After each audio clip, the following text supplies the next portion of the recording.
going on with the wolf pack. Don't turn your back on the wolf pack, or you might wind up in a body bag. That's right. What was like really dumb is that I'd always heard that the Wolfpack story was supposed to be like Hogan and Macho versus Hall and Nash. That would have made much more sense than to do Nash and Macho and then throw Hall and NWO Hollywood. Like, the way that was done wasn't bad, but it didn't. It could have had better. My other comment got filtered, asking what you thought about them. The Wolfpack? Or what do I think about Macho Man? Or Power Rangers? The Wolfpack? I like the Wolfpack. I was always an NWO Hollywood guy, as evidenced by my... I was always Team Hollywood. Hogan was always my hero. I liked Nash, but the second Nash turned against Hogan, I was like totally NWO black and white for life. I only liked the Wolfpack once Hulk joined, and I thought that was a really cool storyline because it was a cool payoff.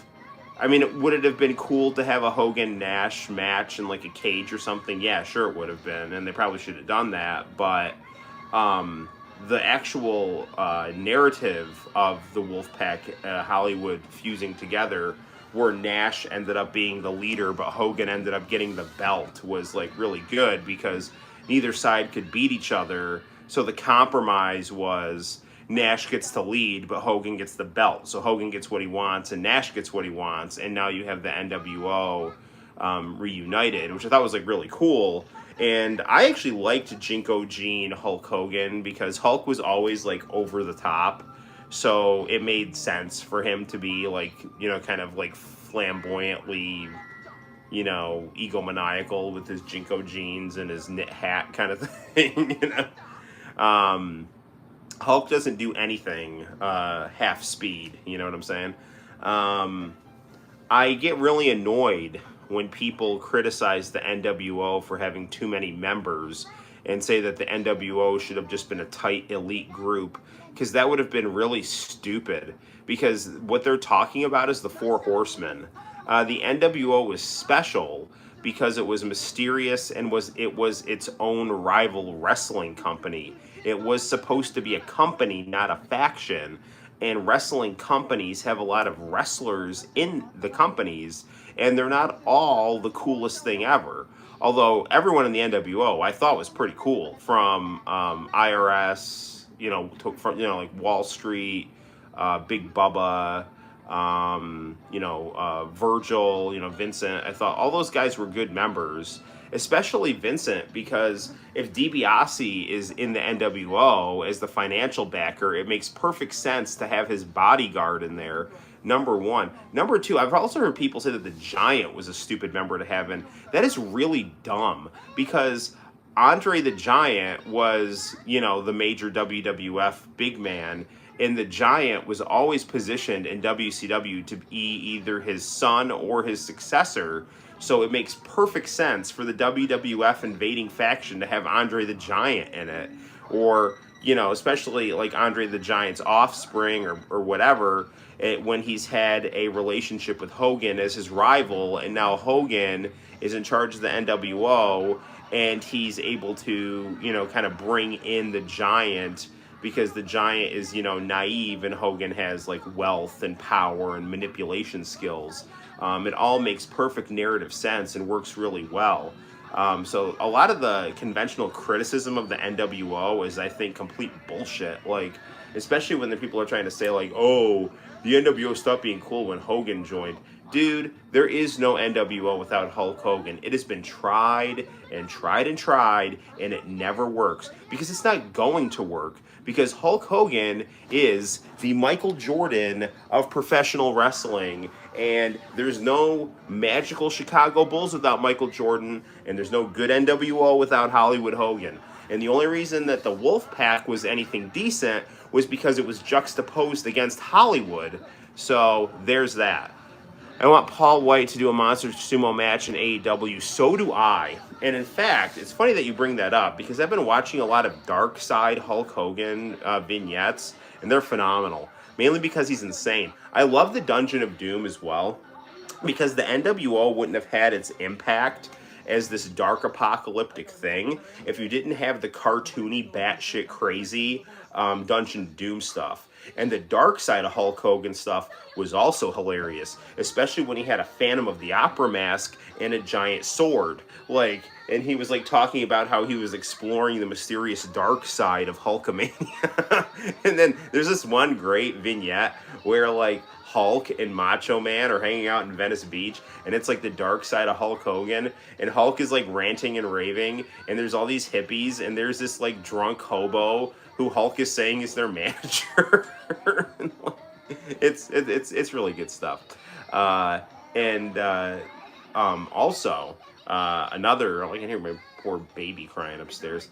And there's other really great promos where Hulk is in the Dungeon of Doom and just ranting and raving about the dark side of Hulkamania. Yeah, it's great. The other great thing about the Dungeon of Doom too is I've gone through this a million times, but that one vignette where Hulk busts through the wall. No. Hulk comes into the Dungeon of Doom, is surprised by the not hot water, and then the giant busts through the door like the Kool-Aid Man and chokes out Hulk Hogan, and and Kevin Sullivan's crush Hulkamania.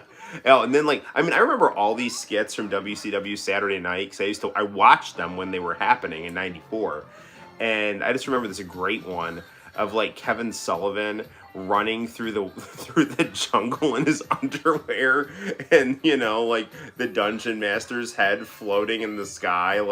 TNA just did this really stupid skit about Eric Young getting killed. And the only reason I say that it's stupid is because it's just the second WWE calls, these guys just drop anything and go back. And it really shows how low regard they hold companies that aren't WWE, particularly Impact, in. So Eric Young's character killed itself off, which I like the over-the-top nature of, and that over-the-top nature, that Lucha Underground stuff wouldn't be anywhere if it wasn't for the Dungeon of Doom. So there's that. I like how WCW had tiers of heels. I felt like the Dungeon of Doom was more heel than the Horsemen, but the NWO was more heel than everyone. That is correct, sir. I completely agree with that. And it was interesting when the NWO came in, it kind of forced the Dungeon of Doom and the Four Horsemen to be anti-heroes, which is interesting because then you could also argue that there was an anti-hero dimension to the NWO because Hogan had good reasons for turning heel. A lot of that Owen Hart, Nation of Domination, Blackheart stuff was ripped off of Hollywood Hogan. Where, Owen Hart's I tried to be a nice guy, that was all Hollywood Hogan's heel debut promo, because, and even his early promo on Nitro was Hollywood Hogan at Disney. He was saying how, he did everything for the kids and he laid out the right path and everyone booed him anyway, so, F all of you guys, So you don't like me? You want to see me be an asshole? I won't be a real asshole, And then he just kind of terrorized everybody using his powers for bad instead of good, or maybe he saw it as good in his own mind.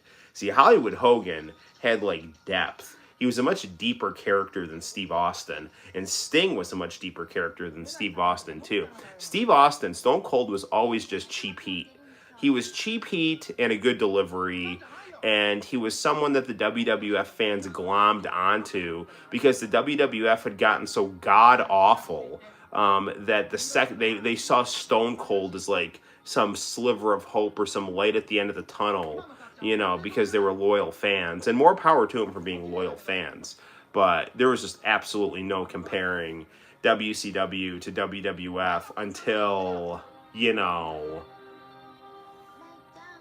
I don't know, 98. Even that Tyson WrestleMania, the only reason people started tuning into WWF was because WCW was so good. Mankind and The Rock, yeah, halftime heat or whatever, where like you see The Rock getting pinned from the the God's eye view of the forklift or whatever. The Rock and Sock connection. Yeah, I mean, it was fun. I mean, WWF was cool, but I mean, it was only cool because it was copying WCW. Vince McMahon was able to see WCW was so good that people started liking wrestling again, and they're like, well, let's see what other kind of wrestling there is, and they would inevitably like just turn on WWF, and WWF started to put its best foot forward, and as WWF started to put its best foot forward out of like this kind of Hail Mary strategy where Vince Russo was like Vince McMahon's muse, and they were, just copying ECW and the NWO and marketing it the only way Vince McMahon knows.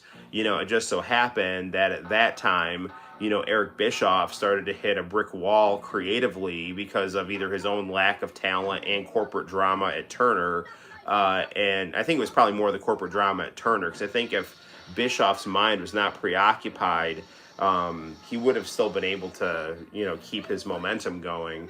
But ECW is just like running out of money, so, and it just didn't have any good exposure. So, WCW just kind of kept hitting the same note on the keyboard, and eventually that just made enough people turn the channel to WWF, and then WCW imploded, and Turner didn't want it on anymore, and that was the end of that. But WCW, I thought, was a superior product to WWF. Even in the Attitude Era, I thought that a lot of the 99, 2000, 2001 WCW stuff was more enjoyable to watch. It just wasn't consistent.